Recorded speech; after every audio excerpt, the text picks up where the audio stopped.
KSL News at 10 starts now. It's all water. Look at those poor people there. Flooding hit southern Utah. People in Garfield County coming together to fill sandbags after relentless rain this weekend. Our top story tonight, water with nowhere to go. That's the word tonight from the Garfield County Sheriff's Office. Yeah, the heavy rain this weekend falling on frozen ice, covered ground, leaving homes with damage, and lots of people with their eyes to the skies. News specialist Matt Rascone is covering this story and joins us now live. And Matt, a lot of flooded farms out there. Yeah, Dan and Demi, one of the last we heard, the rain had stopped there. But one of the issues that they've seen is that the ground is frozen, and so those drains are covered with ice, leaving the water in many cases with nowhere to go. That's all water. The more prepared that people are, the more prepared we are as a county, the more ready that we're going to be to get through it. Joe Adams is with the Garfield County Sheriff's Office. He says they've been anticipating this kind of weather. The county has about 5,300 people spread out across several small rural towns.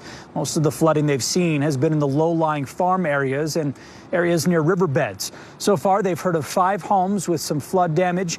The Sheriff's Office helped pull together resources across the county to set up areas where people can fill sandbags. And he says they've seen a big response from their small community. We had dozens of volunteers that were out there. I mean, as much as our search and rescue knows and our sheriff's office is aware, everybody in town is, everybody just wants to see the best for everybody else. So, having all of those volunteers and having all of that help is incredibly useful, and we're very thankful for that.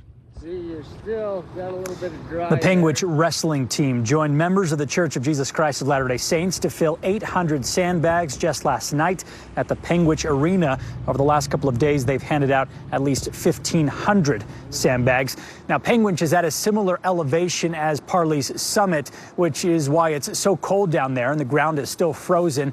And the Sheriff's Office is warning people that there's more to come, so to be prepared for it. Dan and Debbie. All right. Thanks so much for that, Matt. Great information. Another community coming up. All right. Thanks a lot, Kristen.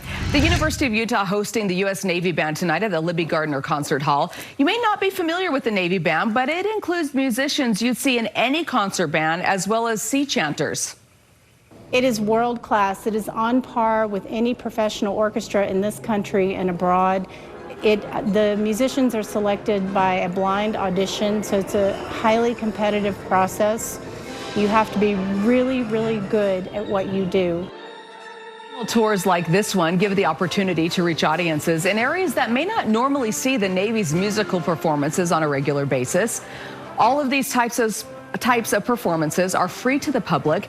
This is the first time the band is in Utah in 5 years, and the U is the only stop in the state. And it's not uncommon for Navy band musicians to take time to perform recitals and give master classes and clinics in local schools and universities. Well, a Taste of the Irish is a hybrid.